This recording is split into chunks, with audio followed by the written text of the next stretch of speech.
Le 28 janvier, nous fêtons notamment le bienheureux Charlemagne, roi de France et empereur, 8e et 9e siècle, patron de l'université de Paris, des instituteurs et des marchands jurés messagers. Le respect des peuples était déjà préparé en faveur de la sainteté de Charlemagne, dit Don Guéranger, lorsque Frédéric Barberousse fit rendre le décret de sa canonisation par l'antipape Pascal III en 1165.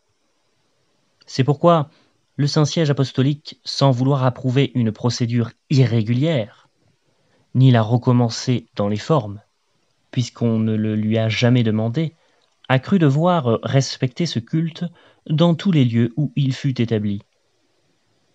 Depuis cette époque, dans tous les monuments et spécialement sur les monuments de la cathédrale de Strasbourg, ceux de la cathédrale de Chartres, ceux de la cathédrale de Moulins, Charlemagne est représenté avec un nimbe autour de la tête, qui est le signe ordinaire de la sainteté. Mais les nombreuses églises qui honorent sa mémoire depuis près de 7 siècles se contentent, par respect pour le martyrologe romain, où son nom ne se lit pas, de le fêter sous le titre de bienheureux. On n'a pas objecté seulement contre Charlemagne le défaut d'une canonisation en règle, mais encore la licence de ses mœurs. Sous ce dernier aspect, il a pour défenseur Bossuet, Mabillon, le père Cointe, le père Noël Alexandre et un capitulaire qui commence ainsi, citation, « Nous défendons sous peine de sacrilège l'envahissement des biens des églises, les injustices de tout genre, les adultères, les fornications, les incestes, les unions illicites, les homicides injustes, etc., par lesquels nous savons que périssent non seulement les royaumes et les rois, mais encore les simples particuliers. » Charlemagne, en marchant sur les traces de son père Pépin, a préparé généreusement l'indépendance du siège apostolique. Jamais les pontifes romains n'eurent de fils plus dévoués et plus obéissants. Et toujours, d'après Don Guéranger, on est encore à chercher dans l'histoire le souverain qui aurait conçu et réalisé avec autant de plénitude et de majesté que Charles le Victorieux l'idée de la royauté chrétienne apportée du ciel par Jésus-Christ. Le bienheureux Charles était fils de Pépin, qui fut, en 752, élu au trône de France et qui avait pour père le duc de Brabant et pour mère Bertrade, fille de l'empereur des Grecs. Ses hauts faits et son zèle pour la religion chrétienne lui valurent le surnom de « Grand », et un concile de Mayence lui donna le titre de « Très chrétien ». Après avoir expulsé les Lombards de l'Italie, il fut le premier qui mérita d'être couronné empereur par les mains du pape Léon III.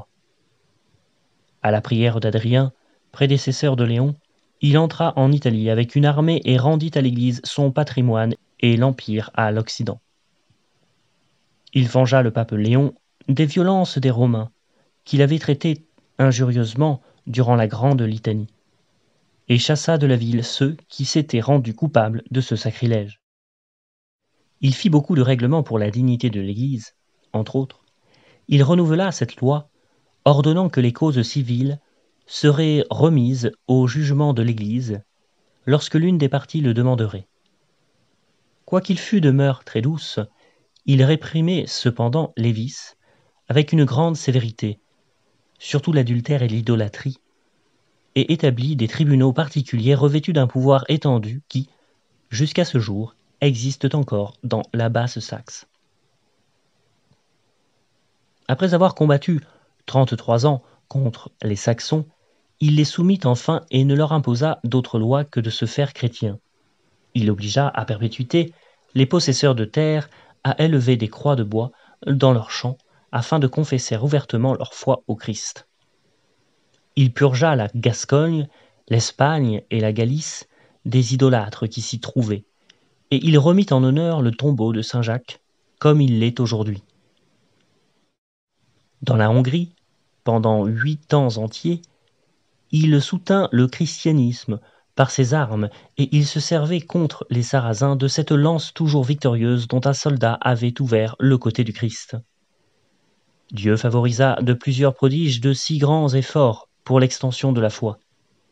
Ainsi les Saxons qui assiégeaient Sigisbourg, frappés de terreur par la main de Dieu, prirent la fuite. Et dans la première révolte de ce peuple, il sortit de la terre un fleuve abondant qui désaltéra son armée privée d'eau depuis 3 jours. Un si grand empereur se montrait vêtu d'un habit, qu'il le distinguait à peine du peuple, presque habituellement il portait le cilice, et ce n'était qu'aux principales fêtes de Jésus-Christ et des saints que l'or paraissait sur lui.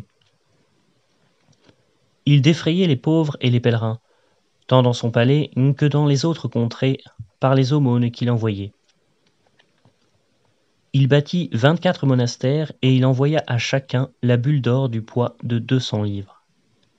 Il établit 2 sièges métropolitains et 9 évêchés. Il construisit 27 églises. Enfin, il fonda 2 universités, celle de Pavie et celle de Paris. Comme Charles cultivait les lettres, il employa le docteur Alcuin pour l'éducation de ses enfants dans les sciences libérales, avant de les former aux armes et à la chasse. Enfin, à la 68e année de son âge, après avoir fait couronner et élire roi Louis, son fils, il se donna tout entier à la prière et à l'aumône. Sa coutume était de se rendre à l'église le matin et le soir, souvent même aux heures de la nuit, car ses délices étaient d'entendre le chant grégorien qu'il établit le premier en France et en Germanie, après avoir obtenu des chantres d'Adrien VI. Il eut soin aussi de faire transcrire en tout lieu les hymnes de l'Église. Il écrivit les évangiles de sa propre main et les collationna sur les exemplaires grecs et syriaques. Il fut toujours très sobre dans le boire et le manger, ayant coutume de traiter les maladies par le jeûne, qu'il prolongea quelquefois jusqu'à 7 jours. Enfin, après avoir beaucoup souffert de la part des méchants, il tomba malade, en la 72e année de son âge. Après avoir reçu la Sainte Communion des mains de l'évêque Hildebad et fait lui-même sur chacun de ses membres le signe de la croix, il récita ce verset « Je remets Seigneur mon esprit entre vos mains ». Il rendit son âme à Dieu, le 5 des calendes de février, plein de nombreux mérites. Il fut enseveli dans la basilique d'Aix-la-Chapelle, qu'il avait bâtie et enrichie de reliques des saints. Il y est honoré par la piété et l'affluence des pèlerins, et par les faveurs que Dieu accorde à son intercession. Sa fête est célébrée dans la plupart des diocèses d'Allemagne, du consentement de l'Église, depuis le pontificat d'Alexandre III, comme celle du principal propagateur de la foi dans le Nord. Le nom du bienheureux Charlemagne se trouvait sur le calendrier d'un grand nombre d'églises de France. Les bréviaires de Reims et de Rouen l'ont conservé jusqu'à aujourd'hui. Mais depuis l'époque de la Réforme, ce prince catholique fut rayé du calendrier. L'université de Paris avait abandonné son patronage au XVIe siècle, et elle y revint en 1661. Naturellement, les instituteurs se mirent à la suite de l'université.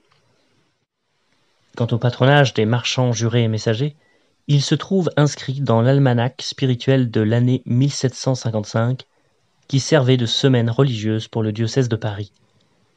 Charlemagne, et surtout Saint Louis, tous les deux la plus noble expression des grandeurs et de la piété de la France, furent souvent choisis pour patrons par certaines corporations, sans qu'on puisse assigner à ce choix une autre cause que le souvenir toujours vivant de leur gloire. Le bienheureux Charlemagne est particulièrement honoré dans le département des Ardennes. Don Guéranger, l'année liturgique et les bréviaires de l'Allemagne.